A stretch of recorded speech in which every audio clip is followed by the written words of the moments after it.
नमस्ते प्यारे दोस्तों। टारगेट कॉम्पिटिटिव एग्जाम के करंट सेशन में मैं आपका स्वागत करता हूं। झुम्पा लाहिरी या झुम्पा लाहिड़ी जो भारत की पुलित्जर पुरस्कार विजेता लेखिका है। ये लेखिका अब पिक्चर में इसलिए है, झुम्पा लाहिरी का नया book translating myself and others 2022 में रिलीज करने वाला है। एज बुक का नेम है translating myself and others, तो ये झुम्पा लाहिरी एक ट्रांसलेटर के रूप में उनका जो खुद का अनुभव है इसके बारे में जो इसेज है, this usage will going to explain about us translation, जो ट्रांसलेशन में उनका खुद का राइटिंग आता है या बाकी अलग जो लैंग्वेजेस है उनका भी राइटिंग आता है। सबसे इंपॉर्टेंट बात, झुम्पा लाहिड़ी के जो उल्लेखनीय कृतियां हैं उनमें से द नेमसेक है, वेयर अबाउट है और नेक्स्ट जो आता है द लो लैंड आता है। तो कुल मिलाकर झुम्पा लाहिड़ी की उल्लेखनीय कृति का या कृतियां या बुक्स इस तरह से हो गए, द नेमसेक होगा, the namesake, next whereabouts होगा, नेक्स्ट होगा द लॉ लैंड, वो 2022 में रिलीज होने वाला translating myself and the others. ये विमोचन, ये बुक का विमोचन 2022 में किया जाएगा। नेक्स्ट बात, नीति आयोग ने कोविड जैसे संकट से लड़ने के लिए 500 स्वस्थ शहर बनाने की सिफारिश की है। तो कोविड 19 और रिलेटेड डिसीज अगर फ्यूचर्स में आते हैं तो उनके लड़ने के लिए नीति आयोग का रिकमेंडेशन है। और ये नीति आयोग ने जो रिकमेंडेशन प्रस्तुत किया था, जिस रिपोर्ट का नाम है building urban planning capacity in India, तो building urban planning capacity in India, Bharat में शहरी नियोजन क्षमता का निर्माण, इस रिपोर्ट ने कोविड जैसे संकट से लड़ने के लिए 500 स्वस्थ शहर बनाने की सिफारिश की है।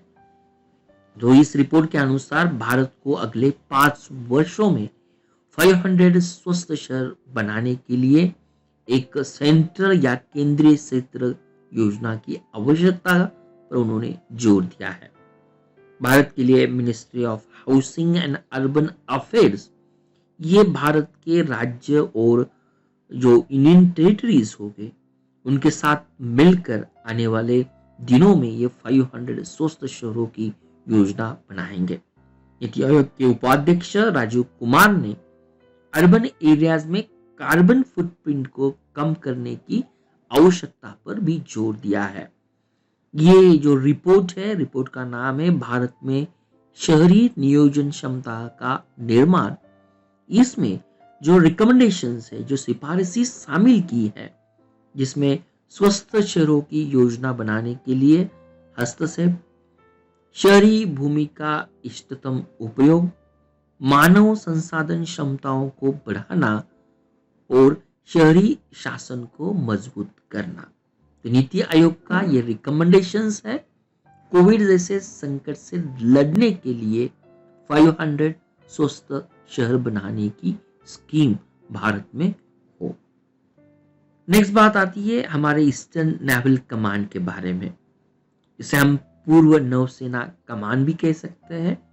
पूर्व नौसेना कमान ने 18 सितंबर को अंतरराष्ट्रीय तटीय या सफाई दिवस, जिसे हम इंटरनेशनल कोस्टल क्लीनअप डे कहते हैं, तो इंटरनेशनल कोस्टल क्लीनअप डे यहाँ पर ईस्टर्न नेवल कमांड में 18 सितंबर को सेलिब्रेट कर दिया।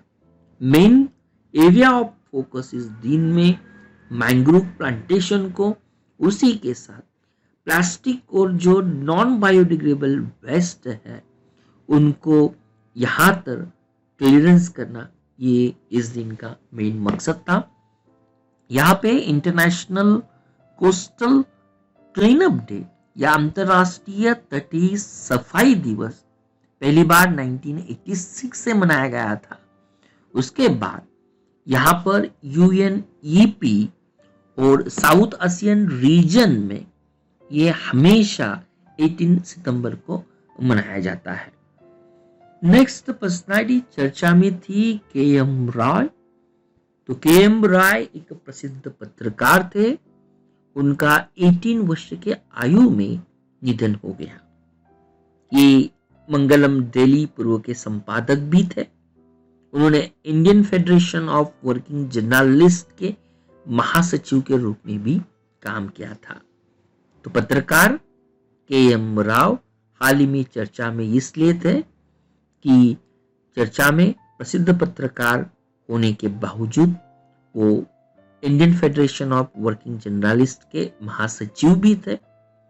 उन्होंने Deshbandhu, Kerala Bhushanam, the Economic Times और द हिंदू जैसे अखबारों के साथ भी उन्होंने काम किया था। ये थे वेटरन जर्नलिस्ट के एम रॉय। नेक्स्ट बात आती है चरणजीत सिंह चन्नी।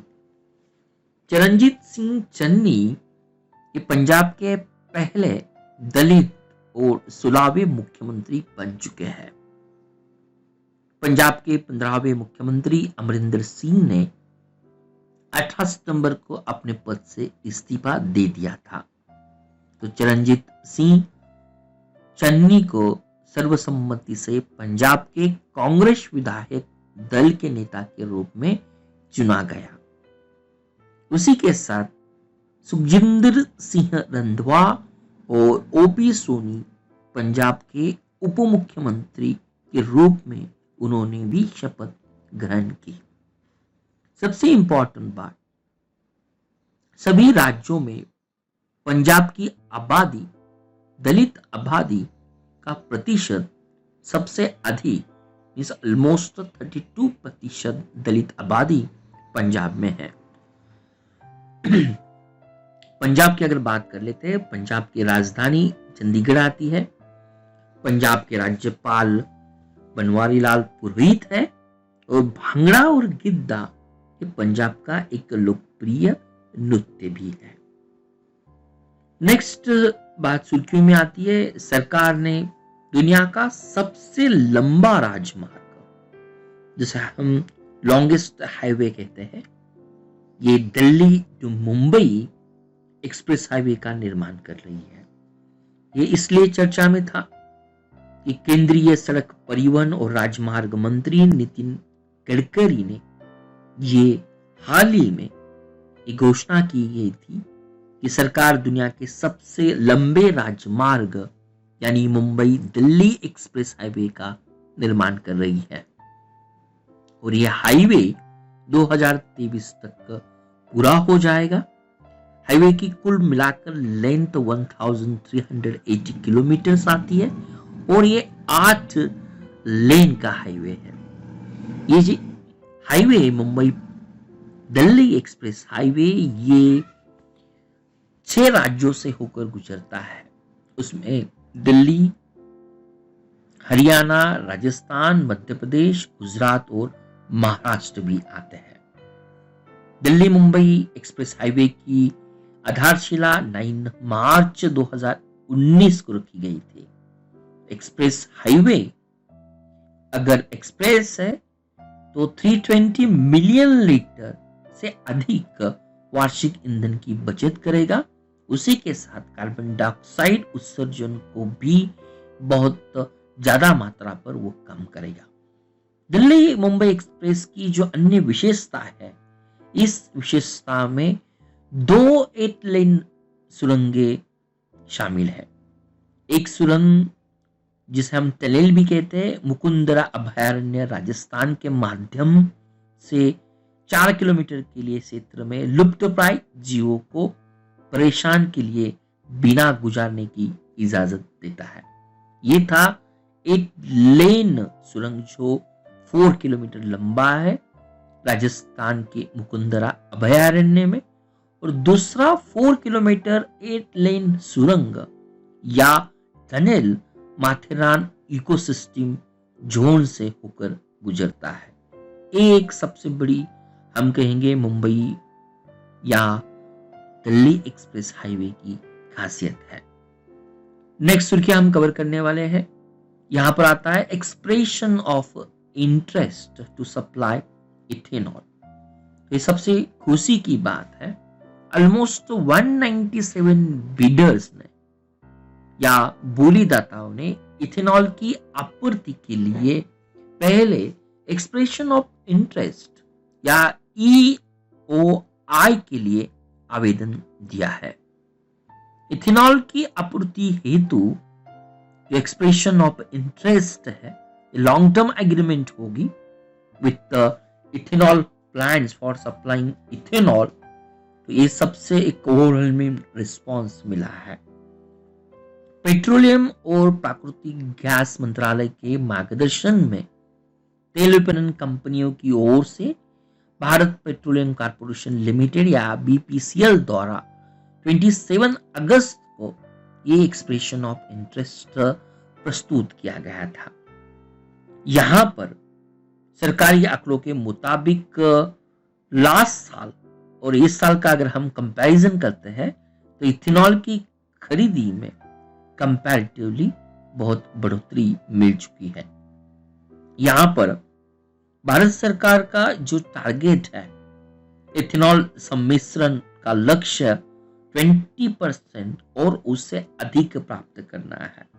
तो इसी कार्यक्रम के मद्देनजर ये 197 बोलीदाताओं का इथेनॉल का एक्सप्रेशन ऑफ इंटरेस्ट बहुत बड़ा मोटिवेशन का काम कर लेता है।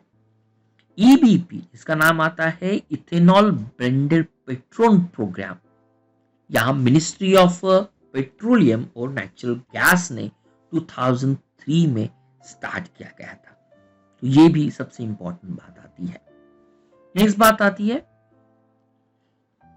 सरकार ने देश भर में मुफ्त टेलीमेडिसिन परामर्श सह दवा सुविधा शुरू की है। ये telemedicine consultations along with drug facility का union minister doctor Jitendra Singh ने ये टेलीमेडिकेशन कंसल्टेशन और ड्रग फैसिलिटी जिज्ञासा जो स्टूडेंट साइंटिस्ट कनेक्ट प्रोग्राम्स है, ऑलमोस्ट ये कवर करेगा मोर देन द 700 डिस्ट्रिक्ट के स्कूल को आने वाले 1 ईयर में ये कवर करेगा। ये जॉइंटली एग्जीक्यूट किया जाएगा 170 डिस्ट्रिक्ट में पायलट प्रोजेक्ट के तहत केंद्रीय विद्यालय संगठन में। ये फ्री टेलीमेडिकेशन कंसल्टेशन कम ड्रग फैसिलिटी जिज्ञासा प्रोग्राम्स है। तो एक्सेसिबिलिटी या अवेलेबिलिटी या अफोर्डेबिलिटी, जो टेलीमेडिकेशन या रेगुलर फिजिकल मेडिसिन के बारे में जो समस्या आती है उसको कवर करने का काम ये टेलीमेडिसिन परामर्श सह दवा सुविधा शुरू करने का मेन मकसद है। पंकज अडवाणी फिलहाल न्यूज में थे। पंकज अडवाणी इसलिए न्यूज में थे कि एशियाई स्नूकर चैंपियनशिप को ये उन्होंने दूसरी बार जीता है। भारतीय स्नूकर है पंकज अडवाणी। उन्होंने ईरान के अमीर सरकोश को हराकर दोहा, कतार की राजधानी, ये एशियाई स्नूकर की चैंपियनशिप को सेकंड बार उन्होंने जीता है। नेक्स्ट सुर्खिया या नेक्स्ट पर्सनालिटी हमारी चर्चा में है कैलाश सत्यार्थी। कैलाश सत्यार्थी हम सभी लोग जानते हैं 2041 का नोबेल पारितोषिक या नोबेल अवार्ड से उन्हें नवाजा गया था।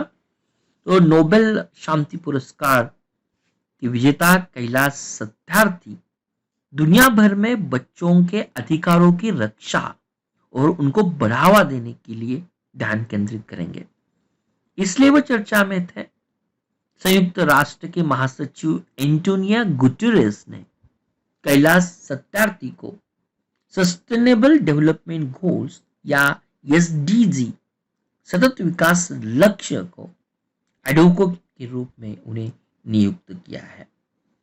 तो सतत विकास लक्ष्य सस्टेनेबल डेवलपमेंट गोल एक बेहतर और अधिक टिकाऊ भविष्य प्राप्त करने की डिजाइन और उसका ये मकसद 17 टारगेट लक्ष्यों का एक संग्रह है।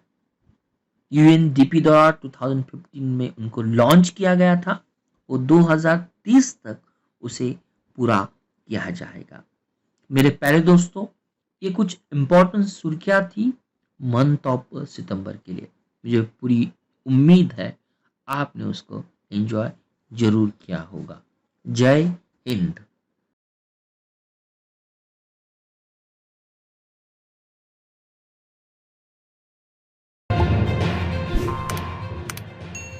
Thank you for watching Target with Professor B's Positive Way. We request you to be a voluntary donator to become our Prime and Pride motivator.